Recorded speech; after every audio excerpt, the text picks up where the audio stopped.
Morning. Morning. It's good to be together. If we haven't yet met, my name is Joel, and it's a joy and a delight to be able to share with you this morning. I get to wrap up a series that we've been doing at the moment, and I feel like I've got so much content, and I'm going to try to cram it in the next half an hour.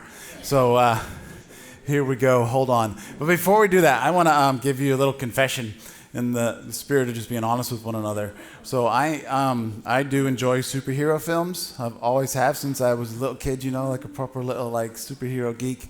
Of course, it's a big genre now, even bigger than it was when I was younger. And I don't know about you, but I kind of always wished that I had a superpower.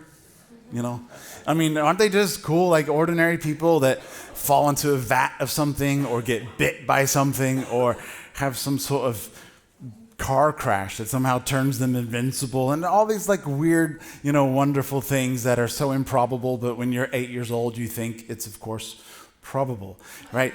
And I don't know what your superpower would have been. If you could have been a superhero, okay, full disclosure, you can tell the person beside you. And if you're watching online, go ahead and put it on the chat. Let us know what your superpower would have been if you could have been a superhero. But what would you have chosen? Would you go invisible, invincibility? Would you do the whole Superman thing and have a mix of everything? Or would you have gone down the Batman route, the sort of it's just because you're so wealthy you can buy incredible toys, that no one else has. What would you go down? Mine was the Flash. So,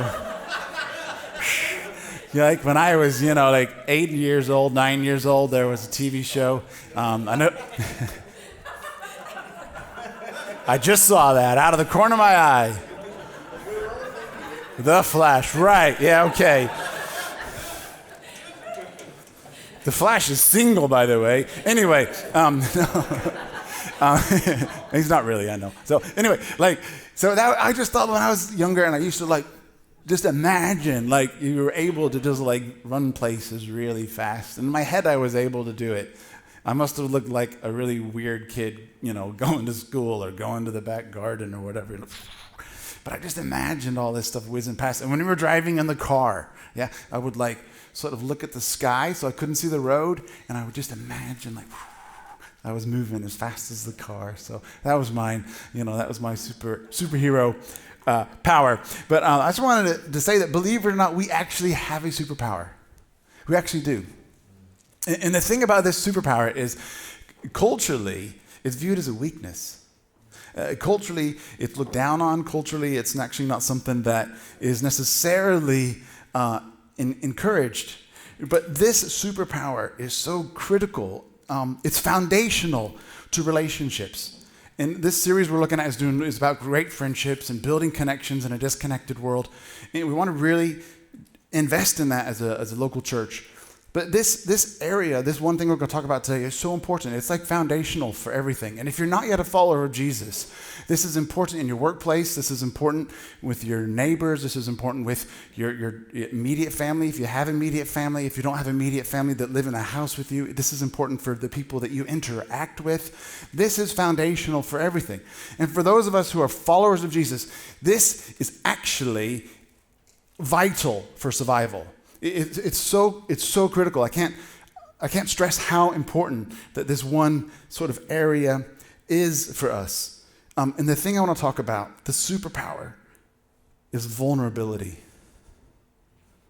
The superpower is actually being vulnerable. And we need it, but we tend to hide it.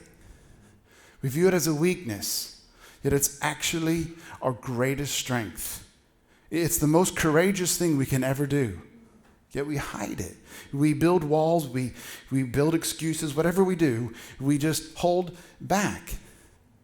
And our experiences, of course, we don't have time to go into it. Of course, we've all had bad experiences with people which probably affect the way we trust others and affect the way we are vulnerable with others. We don't have time to go into that, but it's a real thing. I know that.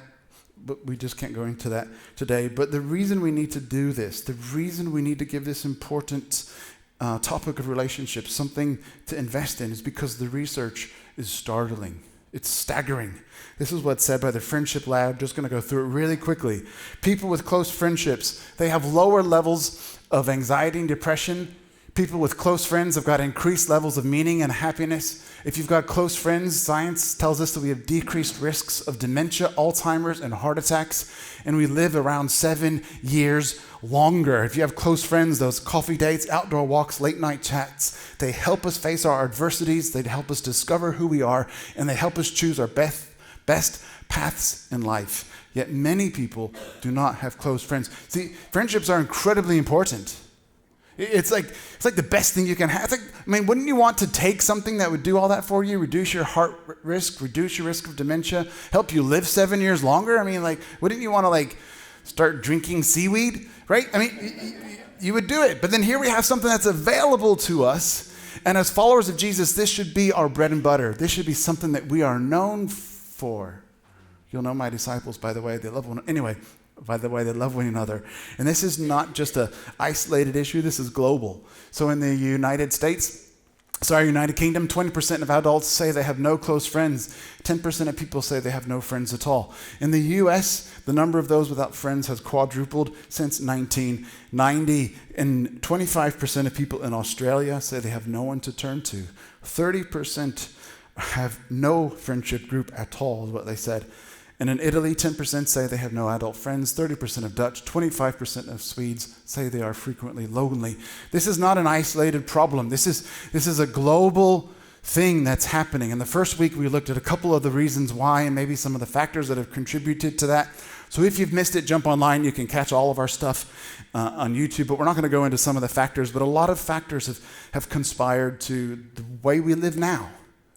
And I think we should try to do something about it. As followers of Jesus, we should intentionally do something about it. And rather than being just sort of stirred by this data, we decided to do something. And I put the card in my pocket and I took it out. Oh no, here it is. So we decided as a local church to do something about it. And hopefully you were given a little card this morning. This is your challenge card. We had them the first week. And it's got some practical things on there. You just have to learn to do something about it. Put it into practice. So get one of those. You can also download it. If you're watching online, you can download it online. But there's 2 areas that we need to really look at when we learn to practice vulnerability. And the 2 areas, quickly, I know I'm rushing, is when we get it wrong and when we need support. And some of us find it easier at different stages to accept or be vulnerable in those different scenarios, and some of us will find it very difficult. But guess what? If you don't know this, your spouse knows this. At some point, you're going to get it wrong. At some point, your neighbors know this. At some point, your friends know this, okay? Your dog knows this, okay? You will get it wrong. And at some point in your life, you will need support. And at some point in your life, every single person in your life will get it wrong, and every single person in your life will get it right. This is a human condition. This isn't a faith condition, an age condition, a gender condition. Okay, this is everybody. Everybody's going to get it wrong. Everybody's going to need support. The followers of Jesus, we're not immune to this. Okay, this is human condition stuff. Okay, everybody is going to experience these things. But when we get it wrong, we tend to either shift the blame or make excuses, don't we? We justify our behavior. We tend to hide that we're struggling, pretend that we have it all together, and just carry on doing it on our own. We've been doing the same stuff that's been going on forever. Because in the first story in the Bible, the book called Genesis, which just means the beginning, and it's in the collection of books which makes up the Bible. And the book of Genesis was part of the sacred Jewish scriptures, and there's a story in there, and it talks about how the world was put together and how God created everything. And it's not a science text. It's basically God's showing us how he did what he did. And the point of it is he's giving us this example, and he's telling us a story about these 2 people that he made. He made Adam and Eve, and he put them in this environment, this Garden of Eden that's talked about. And when you think of the Garden of Eden, you imagine this place which is a paradise, and God made it for them. He gave everything to them. It was all available. It was just like this utopia. I don't know what you think of as a paradise. Maybe right now it'll be like just being somewhere by yourself, or maybe it's like a pina colada on the, I don't know, what's paradise to you right now? Are you thinking like, I wish I was just home, not here in this service. I'm just kidding. No, like, don't tell me that one. But like, I don't know, what do you think of when you imagine a paradise? Well, this was a paradise. They were living in this paradise, and there was peace, and they got along with one another, and relationship was cool, and relationship with God was cool. Everything was like paradise. It was going well, and it just seemed amazing. And then if you know the story, well, something happened. They basically thought they could do something better than God's way. God said, you can have everything, but don't eat this one tree. You can have everything, but don't eat the one thing. And yet they do what all humans do. They do the one thing that you're not supposed to do, right? So they went to the one thing, and they ate from this tree that they were told not to. And this story is the first example of what happens when we hide instead of being vulnerable. And God comes down to be with them, and he says, where are you? I can't find you. He's like, where are you guys hiding? And then Adam says, I heard you coming, and I was naked, so I was afraid. So I hid. And then God's like, okay, who told you that you were naked? I haven't made mirrors yet, right? Nobody's, no one, anyway. He's like, who told you were naked? And he said, did you eat from the tree? And then Adam gives his classic line, right? How'd you known forever immortalized as the person who can blame everybody? The woman that you put here, right? He's blaming God. He's like, the woman that you put here, like, you did this, right? You put her here to me. She gave it to me, and then I was so helpless, I ate it.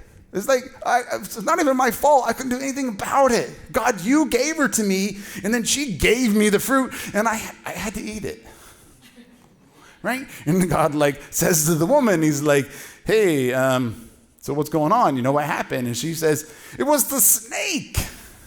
There was an actual talking snake. It's like, come on, what kind of, if you have children, these excuses don't surprise you, right? You're like, right, a talking snake, okay, She's like, a snake told me to eat it, and the snake tricked me, and I ate it, and they just shift the blame right away, and pushing it. And then after that, something happens. There's a consequence because they betrayed the trust. When you're not vulnerable, you break trust. And so they break the trust. The relationship with one another gets broken. The relationship with God gets broken. And all of a sudden, trust is gone. And so because you can't trust one another, the relationship isn't working anymore. And the consequence of being there in that place, they got banished. There's a death came in. It's how it's talked about in Genesis. A death came into the world that wasn't there before. Something died. Something got killed because of what happened. And I just wonder, just imagine for a moment, would the story have been any different if Adam was like, I'm over here, God. I'm just behind the sequoia. I'm over here behind this big tree. And I ate from that tree. What would the story have been? How would it have gone differently? I don't know. How would the whole trajectory of the world have been different if they'd have said, yeah, it was me, I ate it. I thought I could do my life my own way, and I thought you weren't really a good God, and I thought, I just did it, it's me. What if he owned it? What if he'd owned it? He didn't, but what if he did, just imagine how the story would have been different. And their behavior eroded, like I said, eroded relationships. And then there's a parallel story, believe it or not, there's a parallel story in the New Testament.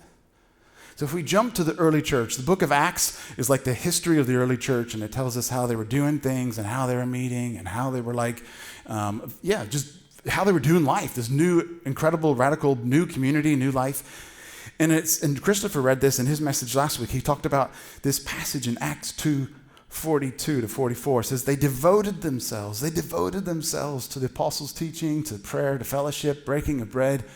Everyone was filled with awe at the signs and wonders performed by the apostles. All the believers were together and had everything in common. It carries on. They sold their property and their possessions. They gave to anyone who had need. Every day they met in the temple courts. They broke bread in their homes. So they're gathering in a big space, and they're gathering in a smaller space. They're just gathering, eating together with glad and sincere hearts, praising God, enjoying the favor of all the people. And the Lord was adding to their number daily the people who were being saved. I mean, it almost sounds like some sort of paradise. I mean, you're sort of thinking, wow, like, that's the kind of church I'd like to go to, right? Wow, that's pretty incredible, And that's not the only place the early church is talked about like that. A couple chapters later in Acts 4, it's almost the exact same thing.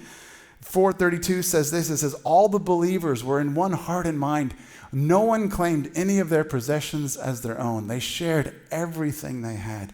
With great power, the apostles continued to testify of the resurrection of Jesus. And God's grace was so powerfully at work in them all. There was no needy person among them. Man, this sounds like paradise, right? I know about the needs, some of the needs among us. You know about some of the, right? I mean, could you just imagine this kind of community? There was no needy person among them. From time to time, even those who owned land and houses sold them. They brought the money from the sales and laid it at the apostles' feet just so it could be given to people in need. And you think, oh my gosh. Okay, this obviously sounds too good to be true. Right? This is too good to be true. This is like some sort of paradise, right? This is like Eden again or something, right? I can't believe it. This new Christian community, this new church is being birthed, and this is how it's being described in more than one place. Years passing by, and it's still being talked about this way because, it tells us there was a timeline. I guess from time to time, there were people that sold land. This didn't all happen in 1 week. Stuff is going on. Stuff is happening. I don't know, is this what the early church was still like 3 years in, 4 years in? I don't know, 5 years. We don't know the timeline, but we know it was a bit of time, right? Do you think, wow, this is incredible? This is how the early church is being described? Wow, isn't that cool? I just think, it's like a utopia. If only, right? It's just so incredible. And then I have to warn you now, because if you're not a follower of Jesus, or if you haven't heard this story, the next thing it goes into immediately after this is one of the craziest stories in the Bible. This story has been used to justify capital punishment. This story's been used in lots of different ways. This story has been used to justify you selling everything. And anyway, so this happens straight away, and I'm just going to own it and say this is a weird story, right? Chapter 5, the next bit along, there's this couple, another couple, Adam and Eve. Except this time they're called Ananias and Sapphira, right? Ananias and his wife Sapphira, they sold a piece of property. With her full knowledge, he kept back some of the money for himself, and he brought the rest at the apostles' feet.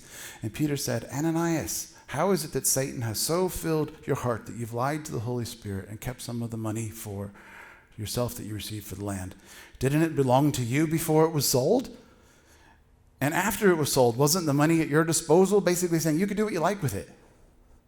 There was no Christian command you had to do this, okay? So for anyone to use this passage to tell you this is what you should do is not right. You sold the land, it was your money, it was your disposal, you could do what you like. It's not saying this is an expectation of the church. This was not a requirement. You could do what you like. Money was at your disposal, but what made you think of doing such a thing? You have not just lied to human beings, you've not just lied to us, you've lied to God. And when he heard this, he fell down and died. Understatement of the year. Great fear seized all who had heard what happened, right? Man, that would be that's a crazy church, right? And then some young men show up, they carry the body, they wrap him up, they take him out, and they bury him. Bang. This is a crazy story, right? Like I said. And then a couple hours later, his wife comes in. She didn't know what had happened. She probably thought he just stopped at McDonald's on the way or something, right? She's like, yeah, he's not. I'm gonna go see Peter and everybody. So she comes in, and Peter asks, hey, is this the price that Ananias got for the land? And she says, yeah, that's the price. And then Peter says to her, how could you conspire? How could you both be in on this to test the Lord? Yeah. And the feet of the men who have buried your husband are actually on their way back now. And at that moment, she fell down. Those poor guys are probably thinking, man, when Peter asked if we'd help him move some chairs today, I was thinking, yeah, it's fine, we'll do a couple of chairs. They go into a dead guy, right? It's like, come on, man, I don't deal with that. Okay, I'm sorry, yes, Peter. And they take it. And then, man, that was the worst day of my life. And they show up and flipping heck, how can people just die at this church? And then he's like, yeah, take the lady out as well, and they got to take him, got to take her out and bury her. And it's like, flipping heck, what a freaky church. And then it's like, great fear seized the whole church. Of course it did. And everyone who heard about these events, and you would be forgiven for finding that a bit shocking, because it's shocking. It shocked the early church. Great fear fell on everybody. Man, what is going on here? I mean, why was there such a demonstration that happened in this way? I mean, this is after Jesus. This is after the resurrection. This is after God just loves everybody, right? I mean, why is this stuff happening? It's an odd story. It's a crazy story, and you'd be forgiven for being shocked and upset.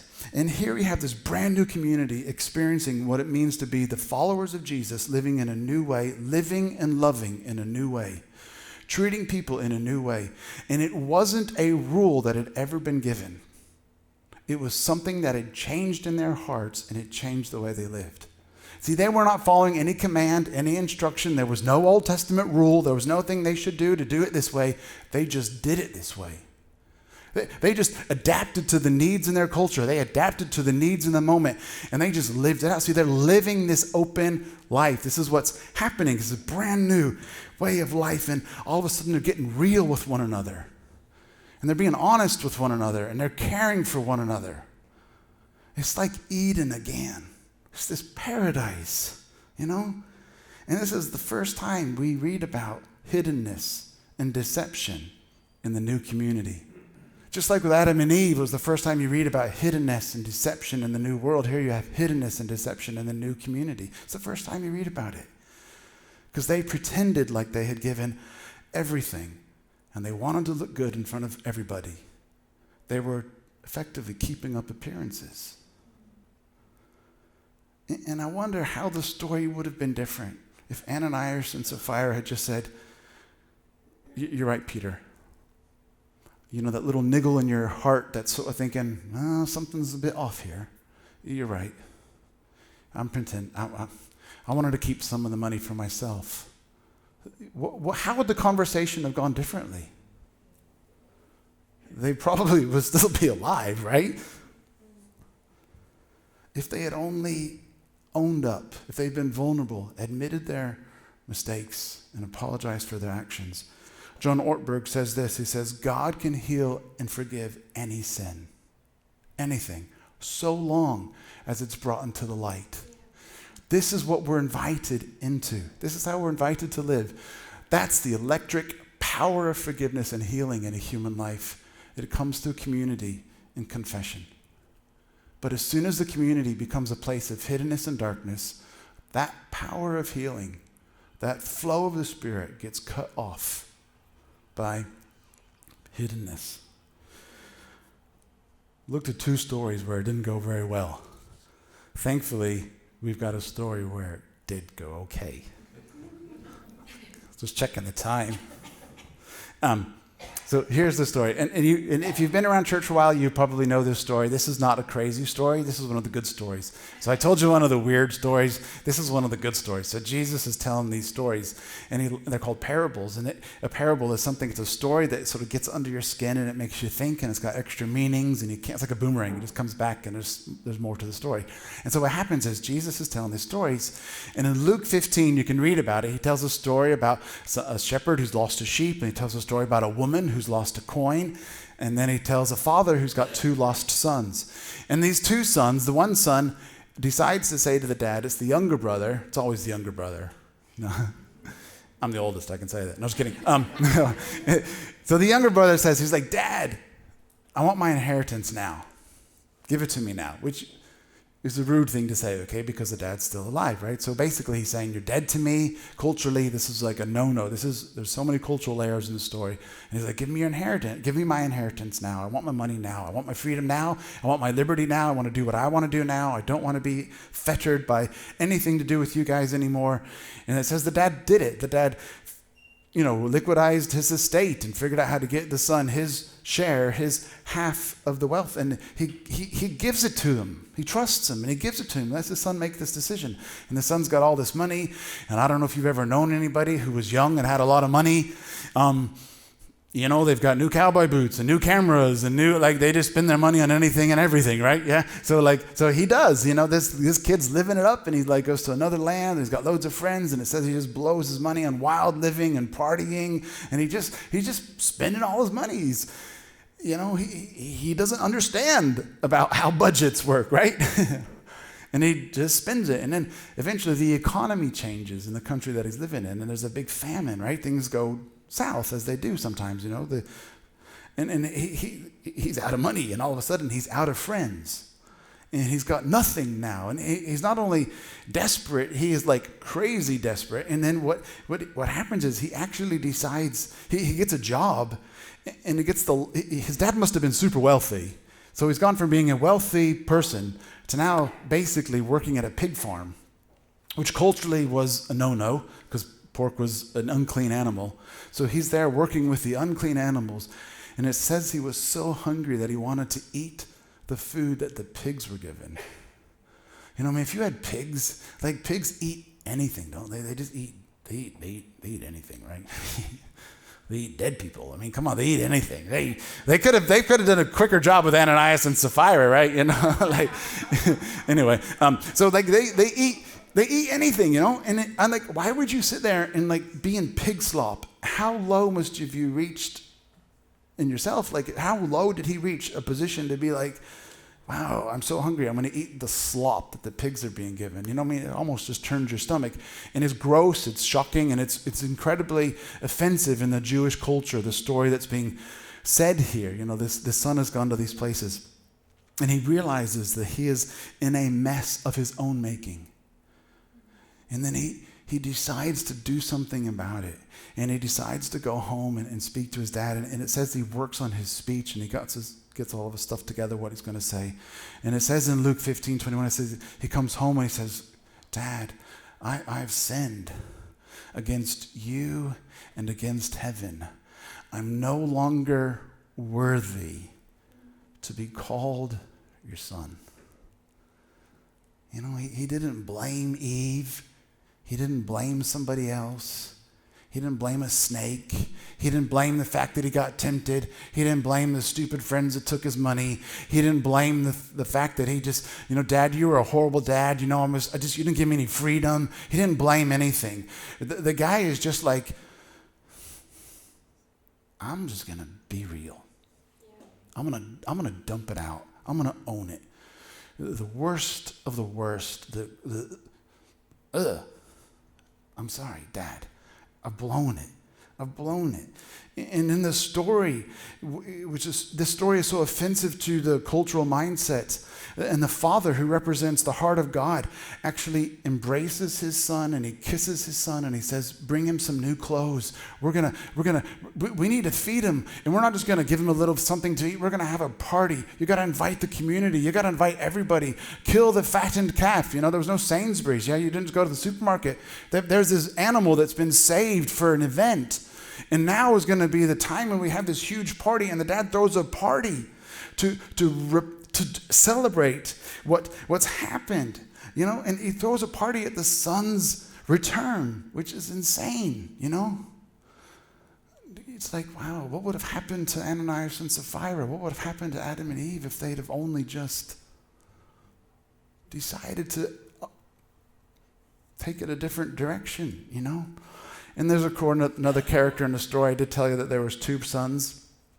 And the other character in the story is the older brother, and he hears the music from the party. And he says to his servant, and he's like, what's going on? And he hears about the brother coming home, and it says in Luke that the brother is angry, and he refuses to join the party. And the dad does the same thing. The dad goes to the other son. The dad ran out to the one son, and the dad goes out to the other son. And he tries to appeal for him to come in. But the older brother stays in the field because he wants to look good. And he wants to keep up appearances. And he wants to be busy. And he's there in his field, and he's doing all this stuff for his dad. And he's criticizing his younger brother. and he's judging his younger brother. And his brother's a mess, okay? I mean, he's right. And he's sitting there and he's judging him and he's criticizing him and he's saying he doesn't deserve it. He's not worthy of any of that stuff anymore. And the older brother is just focused on the outward appearance of obedience, when all along his heart was not the same as the father's. And then the story challenges me, because we've been reading about the church, we're talking about the early church in Acts, and we're thinking about, like, if I was to think about my own life and think about different situations I've been in, I would certainly want to be greeted by the father and not the older brother. And you've probably heard this before if you've heard the story. I mean, which one do you want to greet you? You want to come home and find that the father wraps his arm around you and says, that's okay, I got you, son. You know, like, we're going to make it right. We can work with this now that you've dropped your walls. We can work with this. You know, what kind of relationship do you want with God? One that you're having to keep working and keeping up appearances and go through the motions and clock in and clock out and make sure you're slaving away in the field? Or do you want to have a relationship with God where even in the worst moments of your life you can just dump it all out in front of him? Like, what do we want? What do we want as a local church? What kind of church do we want to be?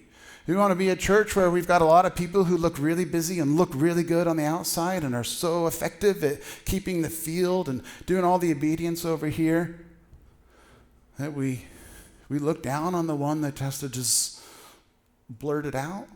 Well, what kind of church do we want to be? What kind of small groups do we want? You know, what do we want to be? This is so challenging to me.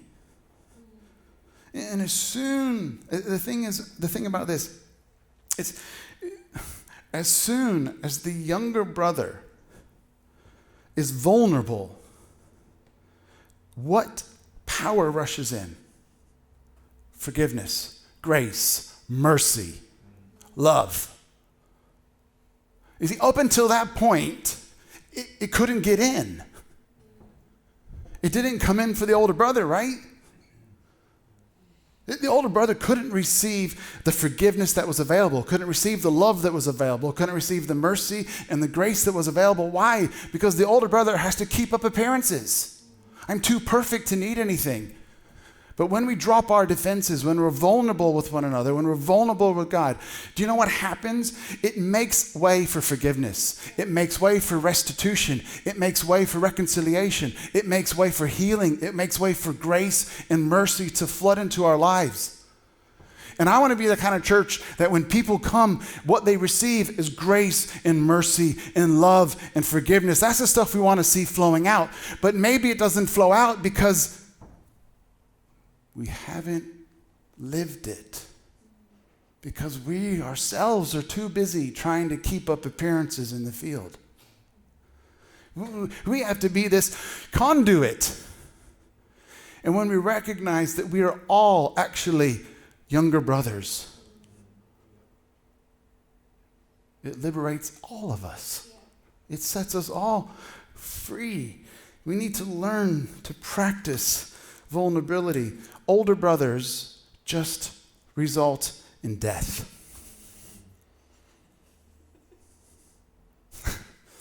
You're thinking of a real older brother. No, no.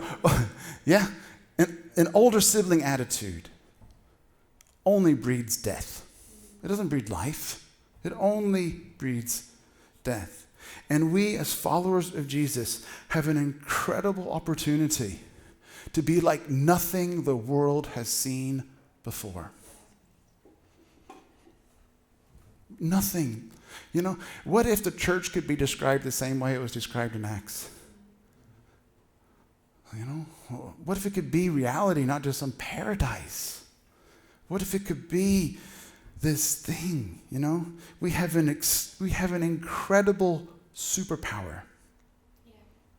And that's being vulnerable. And it's not easy. It's tough. I know it's tough. It's hard sometimes, and we can't really go into it. So hopefully this is just enough to sort of provoke you and push you in that direction. But vulnerability softens our hearts when we're honest enough to accept our mistakes, when we're honest enough to let down our defenses. And I'm sorry if people have offended you and hurt you in the past. It's going to happen again. But let's live vulnerable lives where we can be honest with one another. And when we're honest with one another, we can trust one another. And when we can trust one another, man, just imagine what can be built on that. Just imagine what could be built with that type of thing. So here's how we can practice vulnerability. Remember I said there was 2 areas: when we get it wrong or when we need support. And when we get it wrong, these are all A's. It's all A's on purpose because I was quite inspired by the AA. You come in, and this is me. You don't have to pretend. And that's the way the church should be. So they're all A's. You can remember them. Here's how we practice vulnerability. Admit your mistakes. However messy, however junked up and gross and horrible, start admitting the stuff. Apologize for the mistakes. When we need support, and we all need support at times, we have to acknowledge that we can't do it on our own. And accept other people's input in our lives. Accept their support. This is how we do it. We admit our mistakes, apologize for actions, acknowledge we can't do it on our own, and accept their support. And you get the opportunity to start putting this into practice. We got to get better at this, okay? So if you're in your small group, in your Fuse group, and someone asks you how you are, and you just want to say, I'm fine, maybe you want to just take an opportunity to just maybe say, I'm not fine today. Had a rough week. Just let it down a bit. You know, it's okay. Because when we let the wall down, we create space for the love, the mercy, the forgiveness, the support, the care. When we drop our defenses with one another, we create an environment where we can actually care for one another and be the church the way we're supposed to be. You know, and if you're serving on a team, if you're with your family, with your friends, you know, how do we start living this stuff? So let's put it into practice. You know, let's be really, really practical. And just imagine what could happen if we started to live this way. You know? And of course, if you're in a situation where everything's falling apart, you can't hide anymore that you need support. Let's not be a church that looks down on people. Let's be a church where people are okay to not be okay. Whether you're struggling with physical issues, mental issues, whatever's going on in your life, we need to be a place where it's okay to not be okay. And if you don't let me in, I can't bear your burdens. And if I don't let you in, you can't bear my burdens. So we're basically just faking it. And I don't want to be that kind of church. I hope you don't want to be that kind of church either. This is why we think great friendships are so important. Please, please, please, if you're not in a group, make the opportunity to join a group and start getting around people. If you don't have connections in your life, we gotta figure out ways to help make it happen.